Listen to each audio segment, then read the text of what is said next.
empêcher de nous réjouir et vraiment de louer et rendre grâce au Seigneur pour sa personne, parce que nous avons un Dieu saint, juste et miséricordieux, merci, sinon nous serions perdus, et parce qu'il est bon et il nous bénit de toutes ses grâces, de toutes ses merveilles, toutes ses richesses. On va se lever, s'il vous plaît. On va commencer par le numéro 114. On va un peu rester dans le thème de la naissance du Seigneur Jésus.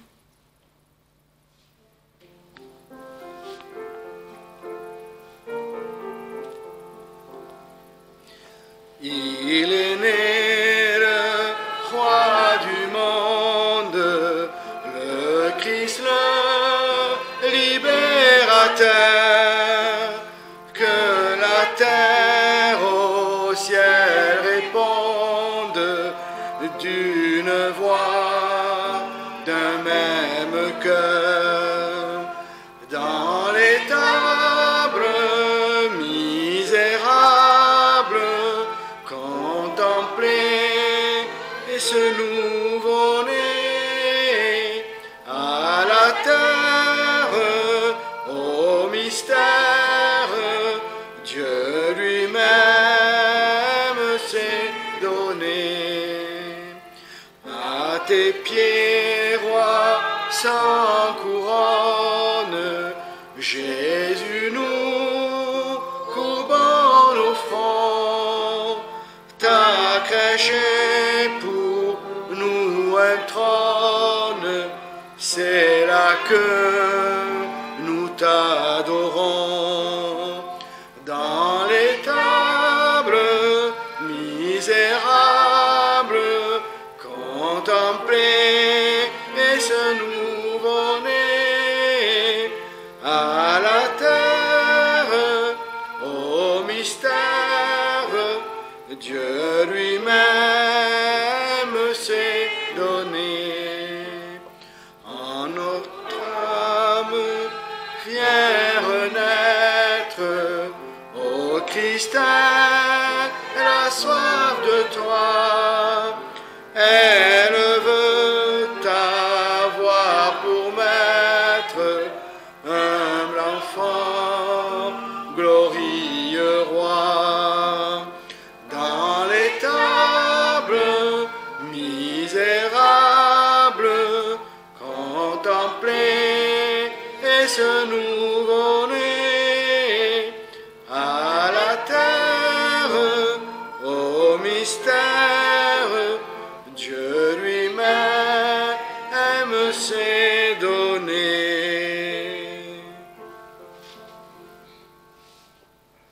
Prions.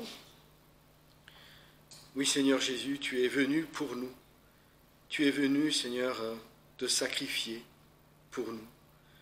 Tu es venu même, Seigneur, abandonner la place que tu avais dans le ciel, car tu es descendu Fils de Dieu et tu es remonté Fils de l'homme pour te faire notre frère, pour t'identifier totalement à nous, afin que en toi, Seigneur, eh bien, nous ayons la vie éternelle et nous te louons parce que cette vie, tu nous l'as donnée. Et ce que tu donnes, Seigneur, nul ne peut nous la reprendre.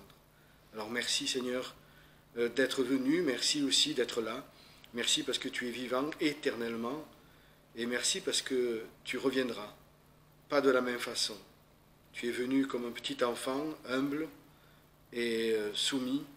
Tu reviendras comme un lion, puissant, vainqueur, roi des rois et seigneur des seigneurs, afin de libérer ceux qui t'appartiennent et de juger aussi le monde, mais principalement Satan, la mort aussi. Seigneur, tout cela sera jeté dans les temps de feu et de soufre. Et pour nous, Seigneur, nous savons que ce qui est à venir est plus merveilleux que ce que nous vivons même aujourd'hui avec toi. Alors merci, Seigneur, pour tout ce que tu as fait et que peut-être encore, Seigneur, il nous faut découvrir parce que tes bienfaits sont insondables et innombrables, et nous connaîtrons exactement les choses, toutes choses, lorsque nous serons dans ta présence. Alors tout cela nous sera révélé, et c'est pour ça que nous te louerons, nous chanterons de nouveaux cantiques, et nous te louerons d'une autre manière, en connaissant toutes choses, Seigneur. Et en attendant, reçois notre louange, notre adoration, et nous voulons aussi annoncer ton nom à ceux qui ne te connaissent pas.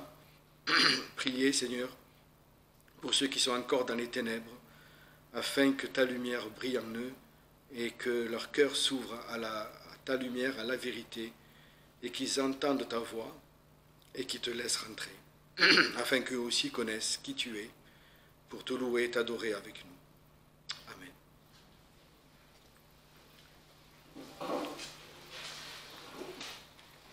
On va chanter numéro 94.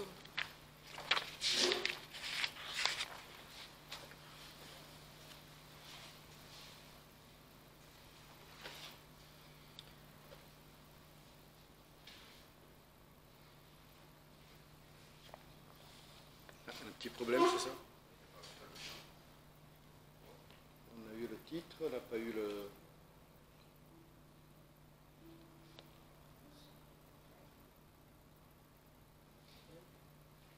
problème technique. Sinon on va sortir. Bon, on va sortir les cantiques si vous voulez. Est-ce que quelqu'un peut se dévouer pour sortir des cantiques? Ah, ça arrive, hein. Ce que l'homme fait n'est jamais parfait. Seulement ce que Dieu fait. Voilà.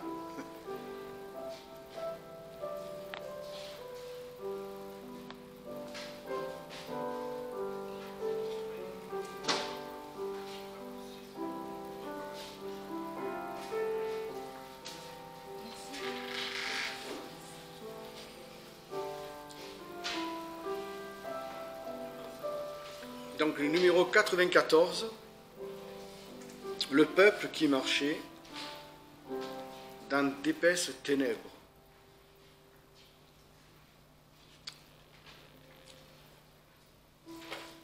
Merci, merci Gilles, merci Mathieu. Le peuple qui marchait dans d'épaisses ténèbres, voit resplendir enfin la lumière des cieux. Ce que la mort couvrait de ses voiles funèbres, ô doux rayon d'en haut, ouvre enfin les yeux. Que par de saints transports éclate notre joie, les temps sont accomplis et l'enfant nous est né. Dans sa fidélité, le Seigneur nous l'envoie, comme il avait promis. Le Saint fut né dans la pauvreté, couché dans une étable, et l'Éternel, c'est lui qui il est le conseiller, le Dieu fort, admirable. Oh, c'est le prince de paix. Jésus tient en sa main le sceptre de justice et pour l'éternité, sans régner t'affermir. Il faut au nom de Christ que tout genou fléchisse et qu'enfin tous ses pieds tombent tout ennemi. Désolé, une petite quinte de tout. On va ouvrir nos Bibles donc dans le chapitre 6 de Romains, Romains 6.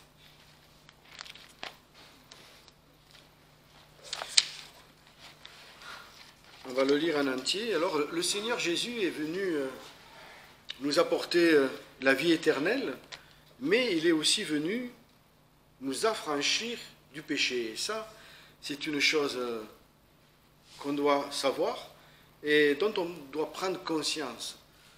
Ça veut dire que affranchir, c'est libérer. Le péché n'a plus de pouvoir sur nous, sauf si, bien entendu, on le laisse faire. Sauf si, bien entendu, on se donne au péché. Mais sinon, Christ nous a donné le pouvoir de même dominer le péché. Puisqu'il ne domine plus sur nous, c'est nous qui le dominons. Et cela se fait lorsque, bien entendu, on est occupé aux choses de l'esprit. Quand on est occupé aux choses de l'esprit, le péché ne peut plus nous atteindre. Il ne peut plus rien faire. C'est lorsqu'on commence à se laisser aller un petit peu. Alors bien sûr, se laisser aller veut dire revenir dans les choses anciennes, dans les désirs de la chair. Bon, on fait moins les choses de l'esprit, et donc finalement on fait un peu plus, même si ça ne se voit pas vraiment, les choses de la chair. Et là on est en danger, parce que bien que la chair, notre vieil homme a été crucifié, et le péché vaincu, cependant il peut ressortir des choses, et c'est peut-être aussi pour cela qu'il y reste encore des chrétiens qui sont encore sous la coupe de certains péchés, qui sont peut-être plus difficiles à dominer, mais la solution, c'est d'être occupé des choses du Seigneur. Et là, on est totalement préservé de toutes choses, parce qu'on est sous la coupe du Seigneur. Et on le sait que l'ennemi ne peut pas nous toucher lorsqu'on est sous la coupe du Seigneur. C'est lorsqu'on commence à en sortir qu'on est facilement atteint et que des choses arrivent. Donc voilà cette exhortation même il est dit, à ne plus être esclave du péché, mais à être esclave de Dieu, esclave de la justice. On va lire donc ce chapitre. Que dirons-nous donc? Demeurerons-nous dans le péché afin que la grâce abonde? Nullement. Nous qui sommes morts au péché, comment vivrions-nous encore en lui? Ne savez-vous pas que nous tous qui avons été baptisés en Jésus-Christ, nous avons été baptisés en sa mort? Nous avons donc été ensevelis avec lui par le baptême en sa mort, afin que, comme Christ est ressuscité des morts par la gloire du Père, de même nous marchions nous aussi dans une vie nouvelle. Car si, lui devenant semblable dans sa mort, nous avons été faits une même plante avec lui, nous le serons aussi à sa résurrection, sachant que notre vieil homme a été crucifié avec lui, afin que le corps du péché soit détruit et que nous ne soyons plus asservis au péché. Car celui qui est mort est affranchi du péché. Or, si nous sommes morts avec Christ, nous croyons que nous vivrons aussi avec lui, sachant que Christ, ressuscité des morts, ne meurt plus, et que la mort n'a plus de pouvoir sur lui. Car en mourant, il est mort une seule fois pour le péché, mais en vivant, il vit pour Dieu. Vous aussi, considérez-vous comme morts au péché, mais vivants à Dieu en Jésus-Christ, notre Seigneur. Que le péché ne règne donc point dans votre corps mortel, pour lui obéir en ses convoitises. Ne livrez point vos membres au péché, pour être des instruments d'iniquité, mais donnez-vous à Dieu comme de morts, étant devenus vivants, et consacrez vos membres à Dieu pour être des instruments de justice. Car le péché ne dominera pas sur vous, parce que vous n'êtes point sous la loi, mais sous la grâce. Quoi donc? Pécherons-nous parce que nous ne sommes point sous la loi, mais sous la grâce? Nullement.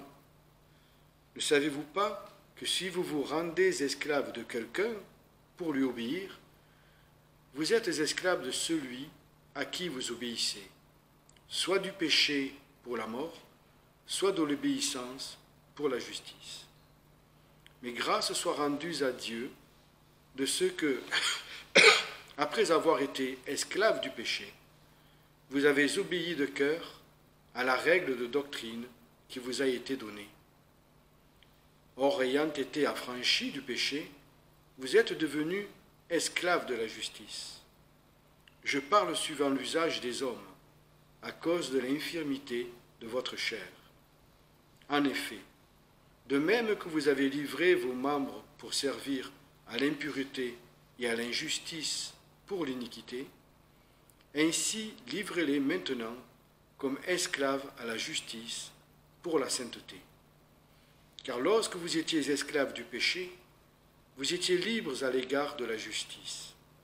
Quel fruit retiriez-vous donc alors des choses dont vous avez honte présentement? Car leur fin est la mort. Mais maintenant, affranchis du péché et esclaves de Dieu, vous en retirez pour fruit la sainteté et pour fin la vie éternelle. Car le salaire du péché, c'est la mort, mais le don de Dieu, c'est la vie éternelle en Jésus-Christ, notre Seigneur. Voilà, donc prenons bien conscience. Et si nous avons à combattre des péchés qui nous dérangent encore dans notre vie, mais prions le Seigneur et disons-lui, Seigneur, tu es venu m'affranchir du péché. Et donc je ne devrais plus être dominé par tel ou tel péché, mais je devrais plutôt le vaincre. Et donc voilà, il faut prier le Seigneur, mais il faut servir la justice. Et sinon, on tombera toujours dans les mêmes travers. On va continuer dans nos chants avec le numéro 362. Veux-tu briser du péché le pouvoir?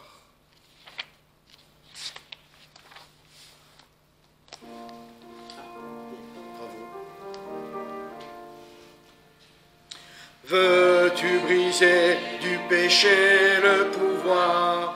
La force est en Christ, la force est en Christ.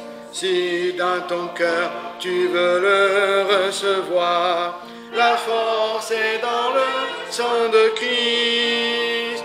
Deviens fort, fort, oui, plus que vaincu par le sang de Jésus. Deviens fort, fort, oui, plus que vainqueur par le sang de Jésus, mon sauveur. Veux-tu marcher toujours pur, triomphant?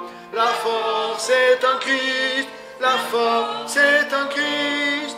Pour te garder, Jésus est tout puissant. La force est dans le sang de Christ. Deviens fort, fort, oui, plus que vainqueur par le sang de Jésus. Deviens fort, fort, oui, plus que vainqueur par le sang de Jésus, mon sauveur.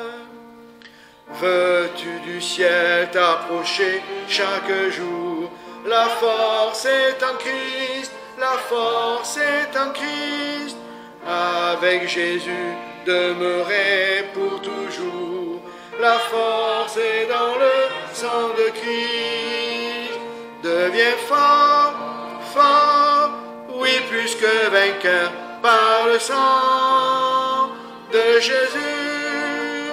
Deviens fort, fort, oui, plus que vainqueur par le sang de Jésus, mon Sauveur. Amen. Donc on va passer au verset du mois. Voilà, donc verset du mois. Éphésiens 5, verset 20. Rendez grâce toujours pour toutes choses à Dieu le Père, au nom de notre Seigneur Jésus-Christ. Voilà.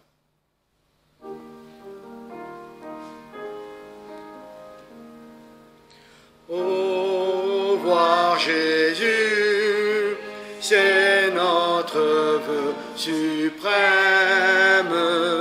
le contempler dans toute sa splendeur. Pardon.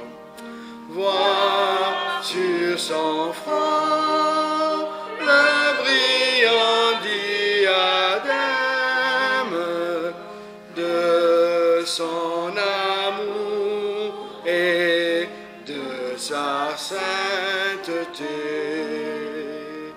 Oh, voir Jésus, entendre sa parole, goûter en paix son message divin, laisser agir l'esprit qui se console et réjouit le cœur du pèlerin. Allons donc tous à se mettre adorables, courbons nos fronts devant sa majesté. Bientôt au ciel, dans sa gloire ineffable, nous le verrons durant l'éternité. Amen. Alors, il est vrai que il y a eu cette fête de Noël, de la Nativité, mais bon, ça a été plus ou moins, entre guillemets, un prétexte pour le monde des affaires, les commerçants et autres, d'arrondir un petit peu leur chiffre d'affaires. Hein. Bon, on ne le veut pas pour ça, parce qu'avec la fameuse pandémie, ils sont vraiment bien en mauvaise posture, on va dire, financièrement parlant. Mais pour nous, chrétiens, évidemment, la fête de Noël a un autre sens. Et Jésus est venu donc incarner le Fils de Dieu, est venu donc sur cette terre en tant qu'homme. Et bon, il m'est arrivé dans les discussions que j'ai pu avoir sur la voie publique, c'est surtout quand je distribue les tracts, des personnes, évidemment, ils sont récalcitrantes et disent « Mais comment se fait-il un Dieu venir en tant qu'homme ? C'est inimaginable. On peut pas être... c'est pas logique et voilà, c'est quelque chose qui est pas... qu'on ne peut pas concevoir, entre guillemets. Et en fait, moi, tout simplement, ce qui m'est venu à l'esprit, bon, peut-être c'est le Saint-Esprit, je ne sais pas, qui m'a inspiré, mais j'ai dit, mais il n'y avait que Dieu qui pouvait faire ça. À savoir, Dieu étant toujours Dieu, et d'ailleurs, c'est ce que Jésus dit à Nicodème, le Fils de Dieu qui est dans les cieux et sur la terre, et qui est en même temps s'incarne et devient prend une forme charnelle et reste tout autant Dieu. Et voilà, dans ma, dans mon, dans ma logique à moi, enfin dans ma logique qui est dépassée par Dieu, je dis, ben, il n'y avait que Dieu qui pouvait faire ça. Et voilà. Et en fait, la nativité, le fait que Jésus, que Dieu se soit incarné, enfin, tout en étant Dieu, voilà, eh bien, il nous a laissé un modèle en tant qu'homme parfait, excepté le péché, évidemment. Bon, s'il est l'homme parfait, c'est sans le péché, on le comprend. Et de ce fait, nous avons véritablement un modèle en la personne de Jésus. Et ce modèle-là, donc, il est là pour nous amener à devenir, à lui ressembler de plus en plus. Et pour lui ressembler, parce que nous sommes ses disciples, eh bien, nous devons passer par des étapes. Alors, effectivement, quand on parle de la conversion, c'est toujours joyeux, c'est toujours réconfortant de se dire, voilà, je vais être dans la présence de Dieu pour l'éternité. Mais il y a tout un chemin aussi sur terre qui finalement est parsemé d'épreuves et de difficultés. C'est comme quelqu'un a dit, si on vous demandait les choses positives qui vous sont arrivées dans la vie, bien il y en a qui répondraient le mariage, les enfants, la maison, le travail, une réussite à un examen, évidemment, tout ça est très louable. Mais il y a peu de chances que certains disent, ah oui, moi ça a été la dépression, ça a été le découragement, ça a été le malheur. Et pourtant, la Bible en parle, à savoir qu'il y a des choses qui nous paraissent à nous négatives, mais qui, pour Dieu, sont positives, pour nous en tout cas. En Romains chapitre 8, versets 28 à 29, je vous lis les deux versets. « Or, nous savons aussi que toute chose concourt au bien de ceux qui aiment Dieu, de ceux qui sont appelés selon son dessein. Car ceux qu'il a connus d'avance, il les a aussi prédestinés à être conformes à l'image de son Fils, afin que celui-ci soit le premier-né de plusieurs frères. » Et voyez, toute chose concourt au bien de ceux qui aiment Dieu. Et la Bible, bon, elle affirme sans exception que les choses qui nous paraissent à nous positives comme négatives, eh bien, sont là pour nous rendre conformes à l'image de son Fils, pour nous rendre de plus en plus conformes à l'image de son Fils. Et en fait, c'est l'objectif que Dieu a, en tout cas pour nous. C'est-à-dire de nous... nous étions enfants, nous étions nouveau-nés, et nous sommes passés par ce que l'on appelle la nouvelle naissance. Mais Dieu attend de nous que nous nous développions et que, comme un homme ou une femme, nous atteignions la maturité. Et ces choses-là, évidemment, toute chose concourt au bien de ceux qui aiment Dieu, il faut aussi entendre par là les choses qui sont peut-être désagréables et difficiles et pénibles. Hein. Et ça, c'est la façon dont Dieu procède pour nous, finalement, nous rendre conformes à l'image de son Fils, pour nous amener à cette perfection. On sait très bien que la perfection, on ne l'atteindra pas sur cette terre. C'est lorsque nous serons transformés à l'image de son Fils que, à ce moment-là, nous serons parfaits et sans péché. Mais au jour d'aujourd'hui, eh bien, nous sommes amenés à progresser et donc à atteindre, mais enfin à atteindre, à avoir cet objectif de être dans cette ascendance, on va dire, spirituelle. Voilà. Parce que bon, souvent, quand il n'y a plus ascendance, ben, on commence un petit peu à baisser. Et ça, c'est un peu la loi de la gravité. Hein. Les satellites qui tournent autour de notre Terre, eh bien, à un moment donné, hop, ils sont rattrapés par la gravité et ils tombent. Bon, ça, nous sommes plutôt appelés à progresser et à atteindre cette perfection. C'est Dieu qui fera que nous l'atteignions à un moment donné, quand il nous prendra avec lui.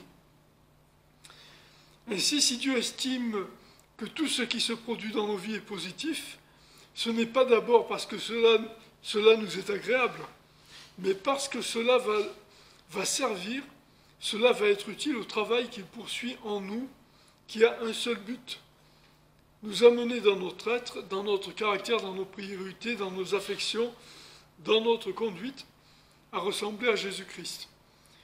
Et effectivement, dans tous les domaines de notre vie, eh bien, nous sommes appelés à ressembler à Jésus-Christ dans les décisions, dans notre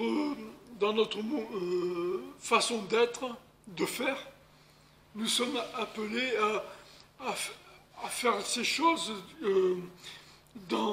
comme si nous ne sommes pas Jésus-Christ, évidemment, mais à lui ressembler de plus en plus dans notre comportement. Et de ce fait, évidemment, vous voyez que la Bible dit que ces choses-là, eh bien, ces épreuves, hein, parce qu'on peut parler d'épreuves, concourent ensemble au bien de ceux qui aiment Dieu, évidemment, de ceux qui veulent faire sa volonté, qui veulent le servir, le suivre.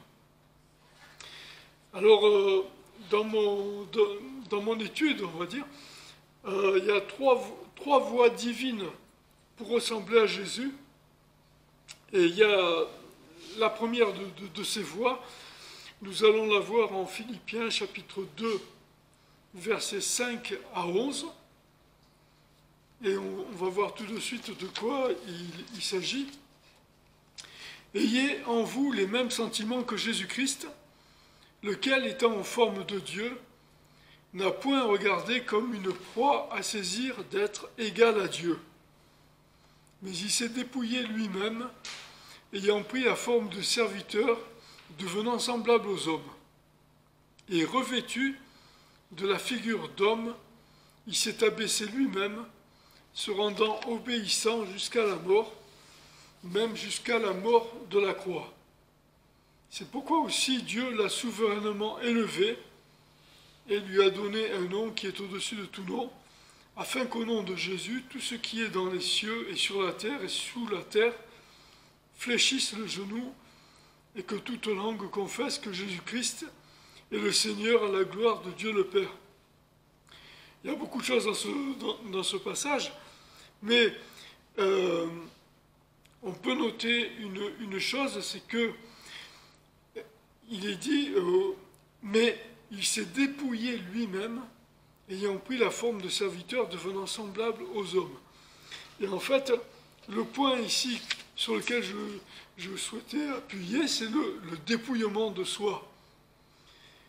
Et Jésus a été l'exemple suprême d'un dépouillement total pour venir donc à notre rencontre et devenir semblable aux hommes. Nous aspirons à devenir semblables à Jésus. Et à un moment donné, eh bien, Dieu le Fils est venu sur terre pour devenir semblable aux hommes, excepté le péché, évidemment. Mais reconnaissons une chose, c'est que il a fallu, comment dirais-je, franchir des obstacles, mais des étapes énormes pour que Jésus, en tant que Fils de Dieu, devienne homme, plutôt que nous. Alors bon, on ne mesure pas vraiment ce que, au jour d'aujourd'hui, nous sommes encore dans ce corps de chair, avec ses faiblesses. Mais bon, peut-être on ne mesure pas le fait de devenir semblable à Jésus, ou lorsqu'il nous perfectionnera, quand il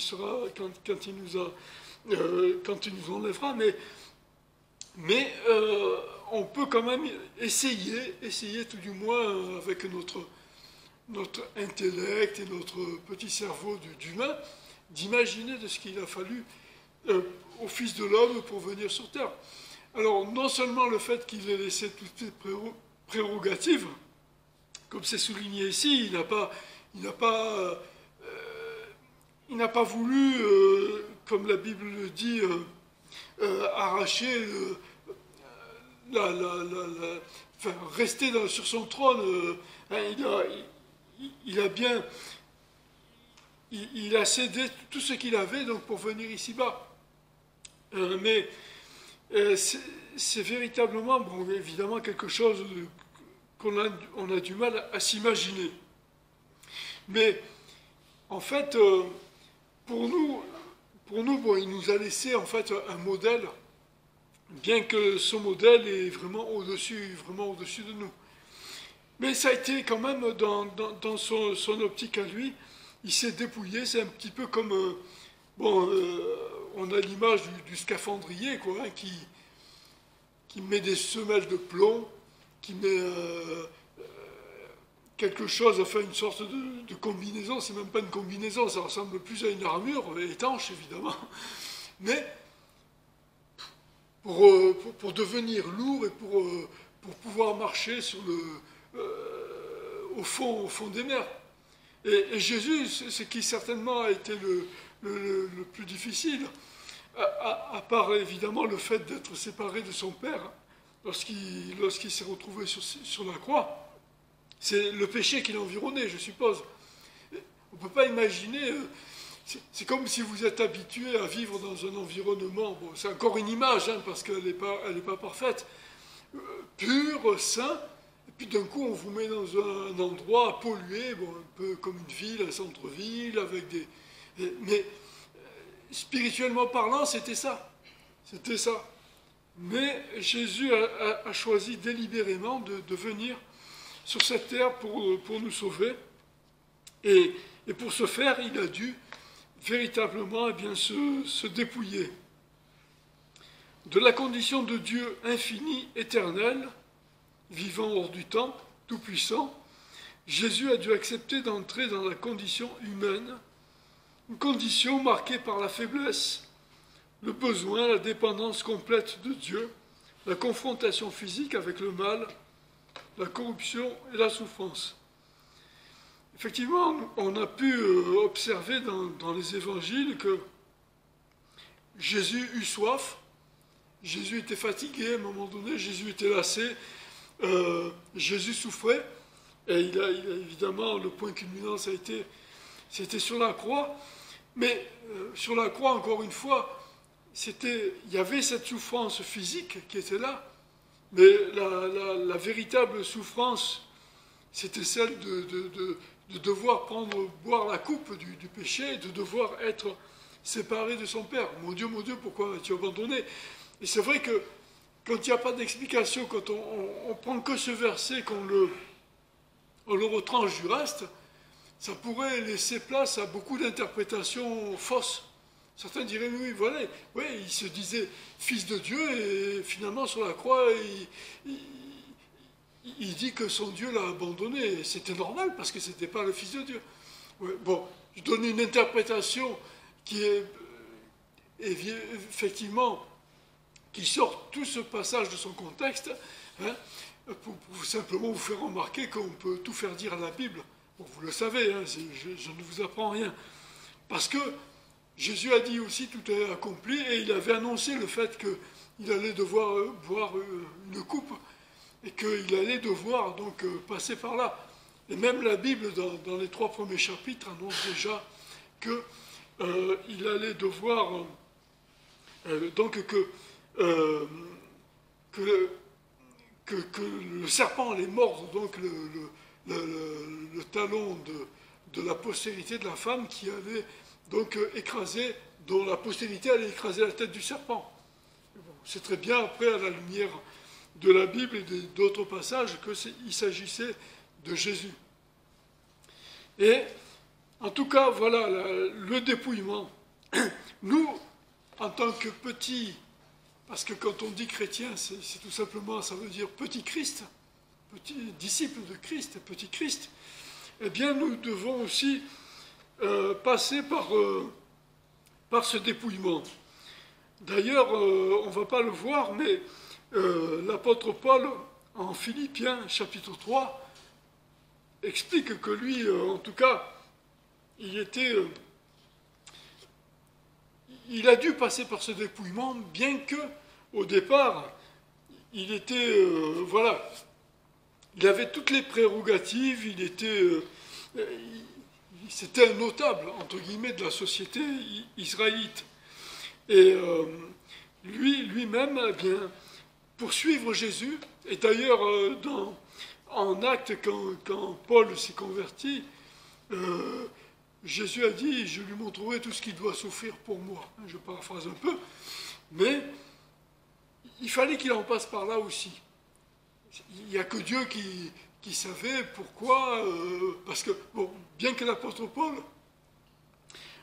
lorsqu'il s'est converti, est parti donc évangéliser à droite, à gauche, comme on dit aujourd'hui, surtout les païens, eh bien, Dieu l'a véritablement éprouvé. Alors on ne comprend pas toujours pourquoi, ou voilà pour quelle raison, mais il est passé par cette phase-là. Et de fait, l'apôtre Paul est véritablement pour nous aussi un exemple en tant qu'être humain. Jésus est un exemple en tant que Fils de Dieu, incarné évidemment, venu sur la terre, mais l'apôtre Paul est aussi, en tant qu'être humain, fait de même bois que nous, hein. Enfin, étant un être donc pécheur, eh bien, est véritablement un exemple pour nous.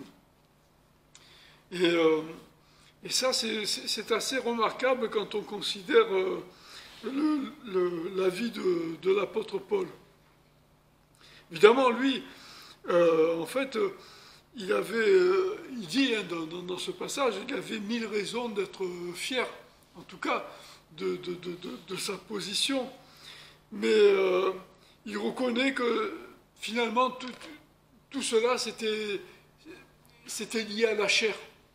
Et que lui, finalement, bien, regardait toutes ces choses, comme la Bible dit, comme des ordures. Hein, ça, c'est écrit noir sur blanc.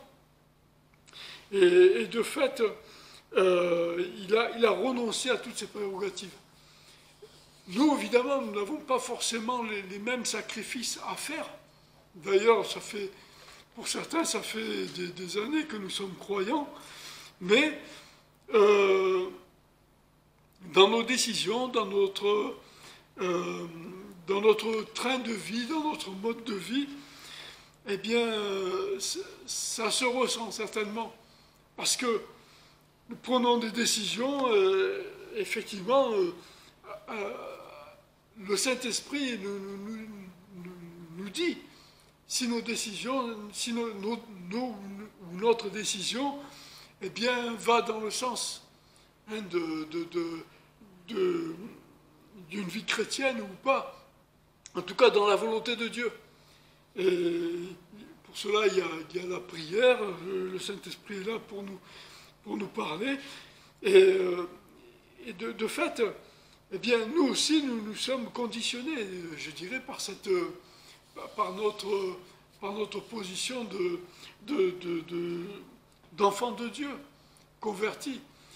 Et souvent, souvent, je ne sais pas si c'est souvent, mais quelquefois, on a pu se dire, bien, j'ai pris cette décision-là, mais finalement, elle n'est pas si avantageuse que ça, que ce soit sur le plan financier, matériel, même, je ne sais pas moi,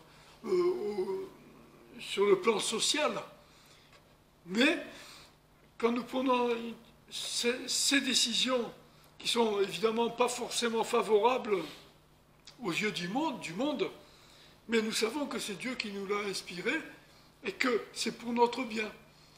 Et de fait, c'est ces choses, eh bien, qui sont, entre guillemets, négatives aux yeux de la société, elles sont positives pour nous. Et ces choses, finalement, concourent donc à nous rendre semblables à l'image de son Fils, concourent à notre bien, et concourent à notre perfection, à notre avancement spirituel. Et c'est quelque chose, évidemment, c'est un exercice, entre guillemets, qui est difficile, mais qui fait partie de notre vie. Quand on se convertit, tout est beau, tout est rose, on pense que bon, on va témoigner aux gens de notre famille ou nos amis qui vont se convertir aussi, parce que nous, on a été illuminés, enfin illuminés dans le bon sens du terme, je veux dire, mais on a été touchés, et on se dit, voilà, tous les gens devraient se convertir, comme ça, il n'y aurait plus de problème. Et en fait, bon, on s'aperçoit très vite que c'est pas ça du tout. Et de fait, voilà, bon, on est maintenant dans une marche avec, quand on parle de marche ou de course, hein, ça c'est la Bible aussi qui utilise cette image-là, eh bien, ça comporte évidemment quelques désagréments, la fatigue physique, et la soif, on peut être, voilà, on peut être atteint par toutes sortes de choses. Mais ça encore une fois, il faut le savoir, c'est pour notre avancement. C'est pour notre avancement. Alors que pour beaucoup d'entre nous, notre vie avant de connaître Christ était marquée par le péché et la souillure, là on en revient à Paul. Il faut noter ici que Paul, quant à lui, avait de nombreuses raisons d'être fier de sa vie passée. Il n'était pas considéré comme une personne à éviter dans la société juive de son temps, mais plutôt comme un modèle à imiter. Alors que Paul avait 1000 raisons d'être fier de lui, la rencontre qu'il a faite avec Christ a tout changé. Désormais, Paul ne considère plus ses qualités naturelles comme un avantage ou quelque chose qui est de la valeur, au contraire. Tout ceci faisant partie de sa chair, il doit maintenant le rejeter pour apprendre à vivre non à partir de ce qu'il possède, mais à partir de ce que Christ va lui donner. Effectivement, je pense que dans la vie de Paul, il y a eu énormément certainement d'épreuves, mais aussi de satisfaction. Et d'éclairer des gens qui étaient, ou je ne dirais pas des nations, mais une multitude de personnes qui étaient dans les ténèbres, de savoir que voilà, ces personnes-là se sont converties, non pas par son éloquence ou par ce qu'il était, mais parce que Dieu l'a utilisé en tant qu'instrument pour emmener donc ces personnes au salut. Et ça a été plus qu'il ne pouvait recevoir de la société quand il était Paul, donc qui persécutait les chrétiens, parce que ça aussi, on le sait, la Bible nous le rapporte, hein, au martyre d'Étienne, il était là, Paul, hein, c'est lui, quelque part, entre guillemets, qui était un peu, peut-être, l'instigateur, mais en tout cas, l'apôtre Paul a véritablement basculé vers autre chose, en tout cas vers le salut, et en tout cas il est devenu véritablement un instrument de Dieu, alors que il pensait lui être un instrument de Dieu avant sa conversion, certainement. Il était ce qu'il était, donc un judéen, judaïque, voilà. Bon, bref, il était en tout cas ce qu'il était, enseigné dans la loi, etc. Mais pharisien aussi, donc, mais il n'a certainement pas regretté de ce qu'il était. En tout cas, il n'a pas regardé en arrière, voilà. Il n'a pas regardé en arrière de dire ah, c'était bien avant, un peu comme la femme de Lot, hein, qui a regardé en arrière lorsque Sodome et Gomorrhe ont été détruites, et bon, on sait ce qui est advenu d'elle. C'est véritablement une image, hein. Bon, elle est devenue une sorte de sel, mais nous aussi en tant que chrétiens, on peut être figé dans une attitude donc de dire c'était bien avant, et puis finalement être totalement inutile pour Dieu. Et ça, c'est aussi c'est quelque chose qui nous guette tous. On peut lire Romains chapitre 6, versets 5 à 7. Car si, lui, devenant semblable dans sa mort, nous avons été faits une même plante avec lui, nous le serons aussi à sa résurrection, sachant que notre vieil homme a été crucifié avec lui, afin que le corps du péché soit détruit et que nous ne soyons plus asservis au péché. Car celui qui est mort est affranchi du péché. Oui, donc, car si, lui, devenant semblable dans sa mort, nous avons été faits une même plante avec lui. Donc, de fait, Jésus est véritablement notre modèle. Et on n'est plus obligé, bon, après c'est un choix où bon, il y a des luttes évidemment, mais de laisser notre ancienne nature nous dominer. Parce que notre vieil homme, notre vieille nature a été crucifiée à l'image de Christ sur la croix. Et de fait, la Bible nous dit car celui qui est mort est affranchi du péché. Et il faut savoir effectivement que notre vieille nature, ce qui nous caractérise en tant qu'être humain pécheur, eh bien, a été crucifié. Nous avons une seconde nature, à nous maintenant de la laisser donc se développer, en tout cas de prendre les rênes de notre vie. Et Dieu nous laisse le libre arbitre dans ce sens. C'est-à-dire, à notre conversion, nous ne devenons pas des robots. Nous avons des luttes, ça c'est lié à notre passé, c'est lié à notre vie, à notre culture, enfin à notre éducation, on va dire, c'est lié à beaucoup de choses.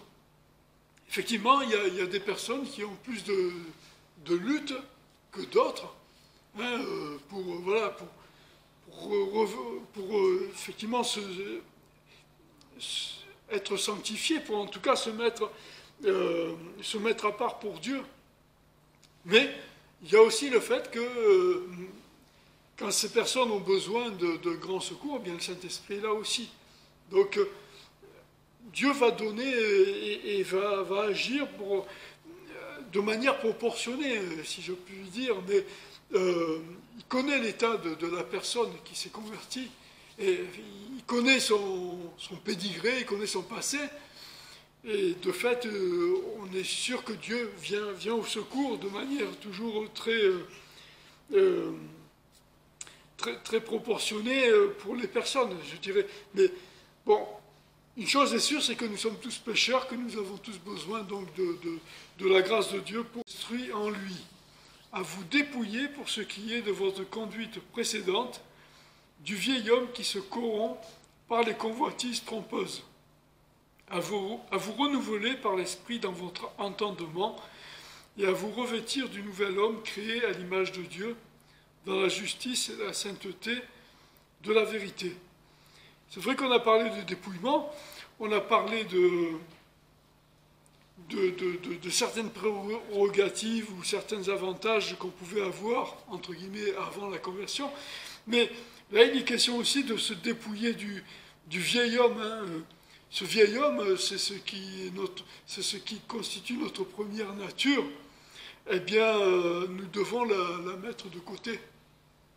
Et ça, c'est pas un mal, hein, mais bon, effectivement, c'est pas aussi simple qu'on pourrait le dire quand on regarde après,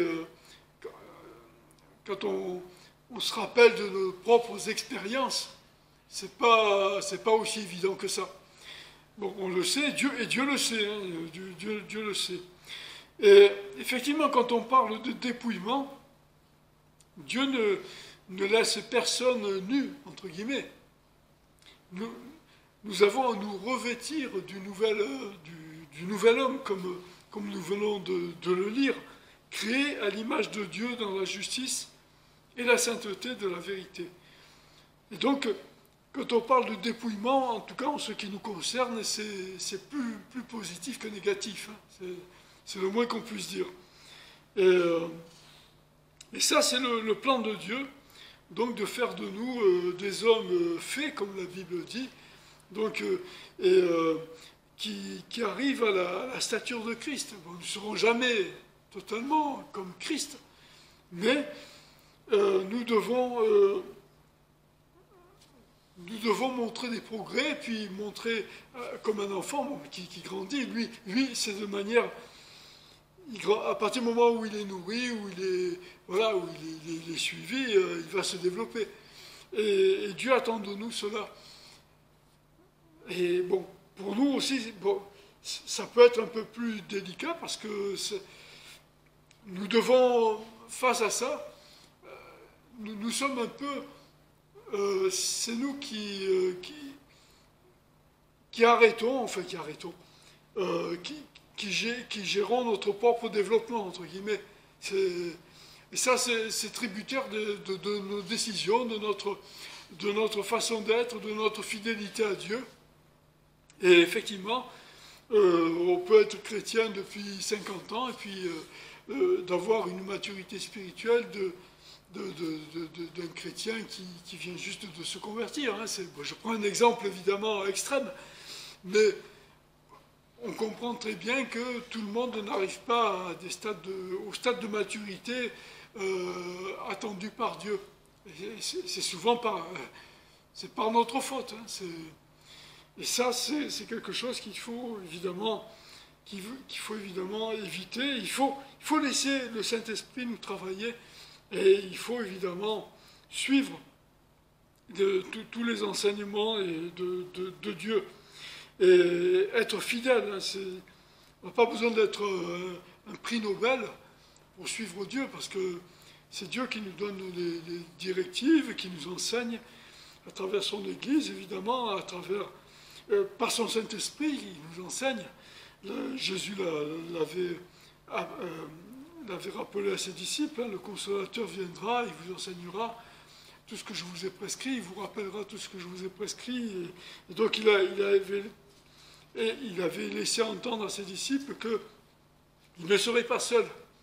Et c'est notre cas aujourd'hui, même si nous ne sommes pas des apôtres, si nous n'avons pas vu Jésus avec nos yeux de chair, eh bien, on sait que le Saint-Esprit est là dans nos cœurs et que nous devons lui laisser la place entière et ne pas l'éteindre comme on peut des fois le faire. Alors, quelqu'un a dit, mais comment ressembler à Jésus ? On en a un peu parlé, ça c'est déjà de se laisser guider par Dieu et de le suivre de manière fidèle. On peut dire aussi que pour ressembler à Jésus, il nous faut concrètement identifier ce qui dans nos pensées, dans nos désirs, viennent de lui ou de notre chair. Je vais me dire, bon, ça c'est un peu difficile ou trop facile, je ne sais pas. Mais on peut lire à ce sujet Galates, chapitre 5, versets 19 à 21. Galates 5, 19 à 21. Or, les œuvres de la chair sont manifestes.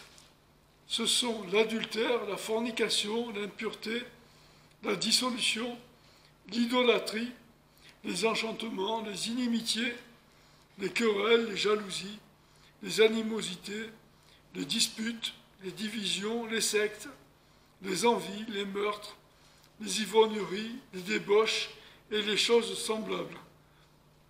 Je vous dis d'avance que, comme je vous l'ai dit, que ceux qui commettent de telles choses n'hériteront point le royaume de Dieu. Bon, je ne pense pas qu'il soit question de perte du salut ici. Pour ceux qui persistent dans cette voie, évidemment, et qui de ce fait ne se sont jamais préoccupés de Dieu, bon, ça c'est le cas. Mais dans cette liste qui est quand même assez exhaustive, entre guillemets, quand même, on retrouve beaucoup de choses, chacun peut s'y reconnaître. Hein. Et de fait, on sait très bien par nature, enfin avec notre première nature et notre seconde nature, les choses qu'il faut éviter pour déplaire à Dieu et pour véritablement se dépouiller, là, pour le coup, de ce qui est mauvais, pour revêtir ce qui est bon. En tout cas, pour nous revêtir de Christ, de sa justice, mais justice non pas de notre salut, parce que nous l'avons déjà si nous sommes convertis, mais pour nous rendre conformes donc à l'image de son Fils. C'est ce qui est, encore une fois, le but de Dieu. Et dans cette liste, évidemment, je ne vais pas relire le passage, mais vous voyez, donc il y a plein de choses à éviter. Nous n'avons que l'embarras du choix. Parce que, comme la Bible, ça c'est pas la Bible qui le dit, mais la Bible est beaucoup plus... mais il y a un proverbe qui dit « Chasser le naturel, il revient au galop ». Personne n'est à l'abri de se dire « Voyez, moi j'ai combattu, pour moi toutes ces choses-là sont réglées. Je lis Galates, chapitre 5, versets 19 à 21. Pour moi c'est fini. J'ai mis une croix dessus. » Ça c'est aussi une expression qu'on retrouve souvent. Non, parce que on peut retourner dans ces péchés-là parce que notre première nature est toujours présente. À nous maintenant de l'affaiblir et de faire en sorte que ce soit la seconde nature qui prenne le dessus. Mais, encore une fois, Dieu nous laisse ce libre arbitre. Il y a aussi donc, et ça c'est le deuxième point, c'est le... Ah oui, excusez-moi, parce que j'ai des lunettes, je vois bien les lettres, mais je voyais moins l'horloge. Alors je vais aller beaucoup plus vite. Donnez-moi 5 minutes, je finis. C'est vrai que le temps est beaucoup plus court quand on est au pupitre que quand on est assis. Bon, faut-il encore que ce soit intéressant ce que je dis? Bon, peut-être vous avez trouvé le temps court ou long, je ne sais pas, je ne vais pas faire de sondage après. Mais bon, voilà. Premier point, on a vu le dépouillement. Le dépouillement de soi pour ressembler à Jésus. Le deuxième point, le travail de la souffrance. Alors on va lire des versets, ce qui est plus intéressant de lire des versets que ce que je dis.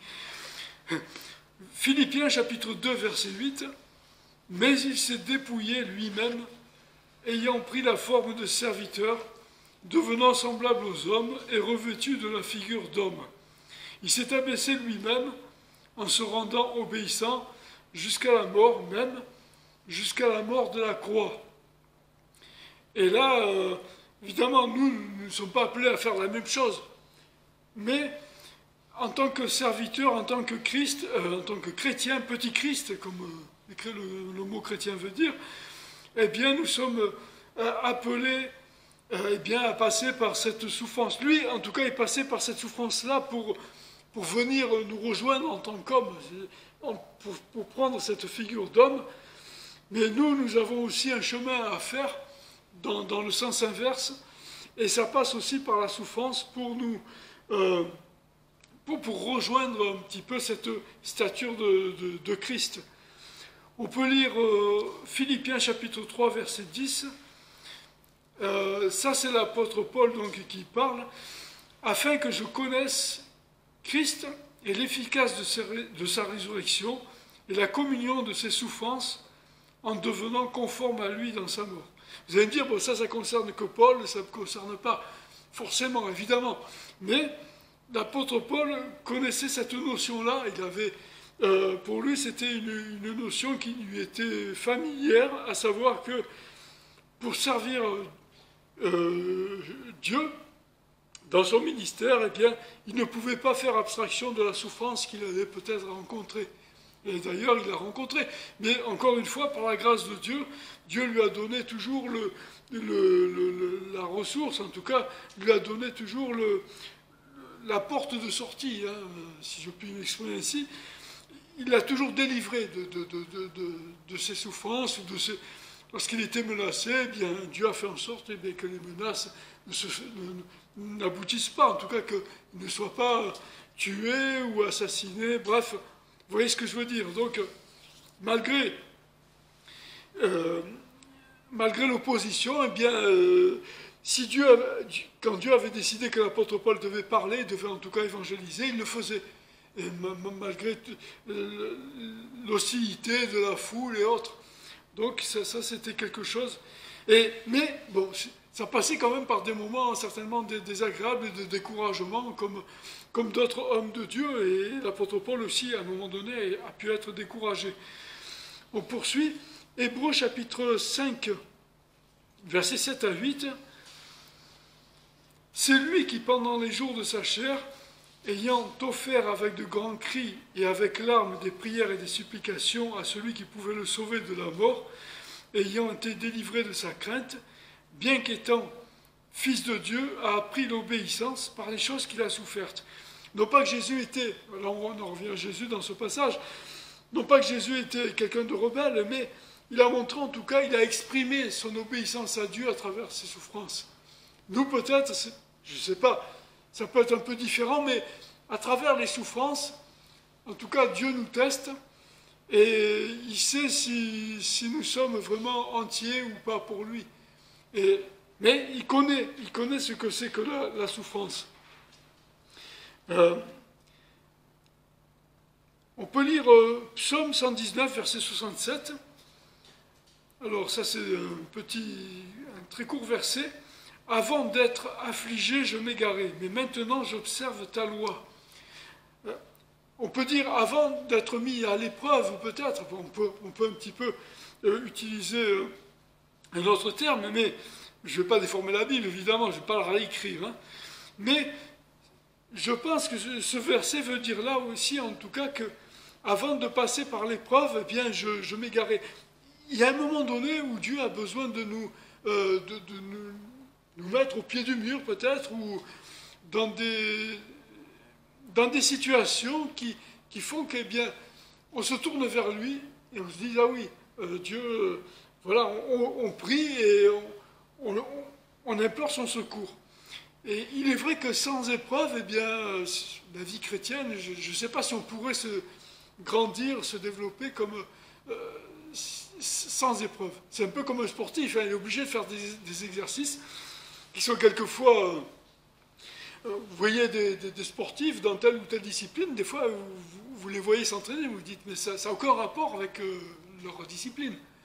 En fait, non, leur entraîneur ou ceux qui les suivent ont décidé que, effectivement, ils avaient besoin de ce type d'exercice pour se renforcer musculairement parlant, pour pouvoir pratiquer ce sport. Bien qu'au départ, ça n'a rien à voir. Presque, je ne vais pas prendre d'exemple, mais ce que je veux dire là, c'est que, il y a des épreuves qui nous arrivent, on se dit, mais qu'est-ce que ça a à faire dans ma vie chrétienne, ce type d'épreuve? Et en fait, Dieu le sait, et il nous amène, donc, c'est souvent aussi pour nous ramener à lui, pour faire en sorte que nous nous rapprochions de lui, parce que quand il n'y a pas d'épreuve, la nature humaine, on sait très bien, c'est transalte, voilà, un petit verre avec une petite paille, c'est l'image, hein, on a très vite fait de se reposer, voilà. Et donc ça c'est pas très bon pour notre spiritualité, on va dire. Alors je vais finir maintenant rapidement. J'ai dépassé déjà les 5 minutes. Alors là, je prends le troisième point, on va lire que les versets. Troisième point, il y a le travail de l'esprit en nous. Là aussi, c'est justement lui qui nous amène à devenir semblable à Jésus. 2 Corinthiens 3, 17, 18. Or, le Seigneur est l'Esprit, et où est l'Esprit du Seigneur, là est la liberté. Ainsi, nous tous, qui, le visage découvert, contemplons comme dans un miroir la gloire du Seigneur, nous sommes transformés à son image de gloire en gloire, comme par l'Esprit du Seigneur. On peut lire aussi Jean, chapitre 16, versets 13 et 14. Mais quand celui-là, l'Esprit de vérité, sera venu, il vous conduira dans toute la vérité, car il ne parlera point par lui-même, mais il dira tout ce qu'il aura entendu, et vous annoncera les choses à venir. C'est lui qui me glorifiera, parce qu'il prendra de ce qui est à moi, et qu'il vous l'annoncera. Et nous sommes dans ce contexte-là maintenant. Parce que Jésus est monté aux cieux et il nous a envoyé le Saint-Esprit. En conclusion, on va lire le 1 Jean chapitre 3, versets 1 à 2. Voyez quel amour le Père nous a témoigné, que nous soyons appelés enfants de Dieu. Le monde ne nous connaît point, parce qu'il ne l'a point connu. Bien-aimés, nous sommes à présent enfants de Dieu, et ce que nous serons n'a pas encore été manifesté. Mais nous savons que quand il sera manifesté, nous serons semblables à lui, parce que nous le verrons tel qu'il est. Donc il y a encore une petite course à faire, enfin en tout cas, on n'a pas encore atteint le but, mais nous savons, et ça c'est ce qui est évidemment, ce qui est formidable, c'est que Dieu, lui, va achever le chemin. Donc, et il va nous rendre véritablement semblables au Fils de Dieu. Je laisse Jean-Claude pour terminer.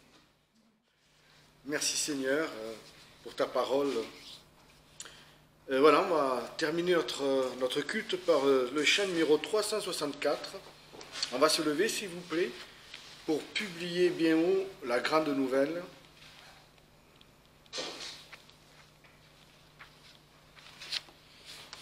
Ça aussi, c'est une sainte occupation. Pardon ? Ah, reprenez vos recueils. Bon, c'est de toute façon, bon, là, le 364.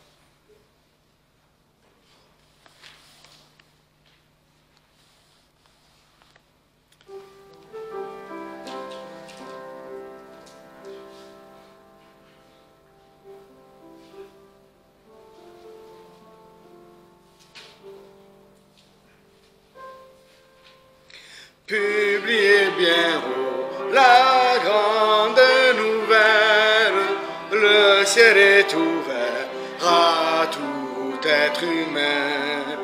La route est tracée, un guide fidèle vous conduira par la main.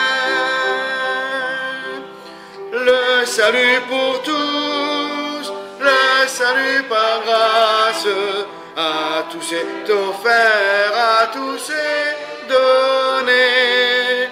Oh, venez pécheurs, venez, le temps passe, et vous serez pardonnés.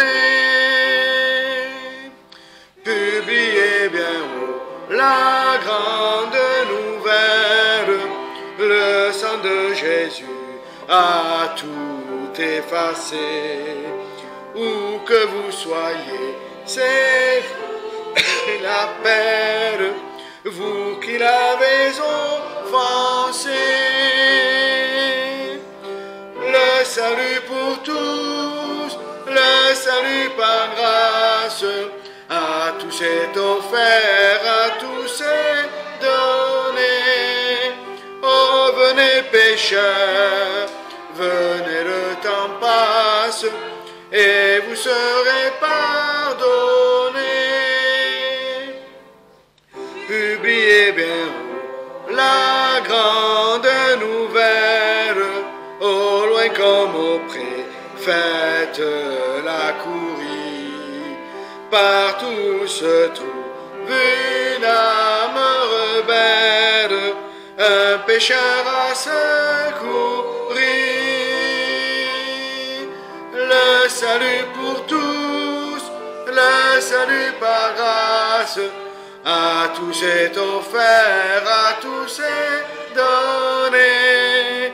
Oh, venez pécheurs, venez, le temps passe, et vous serez pardonnés. Bonne semaine à tous et bon dimanche.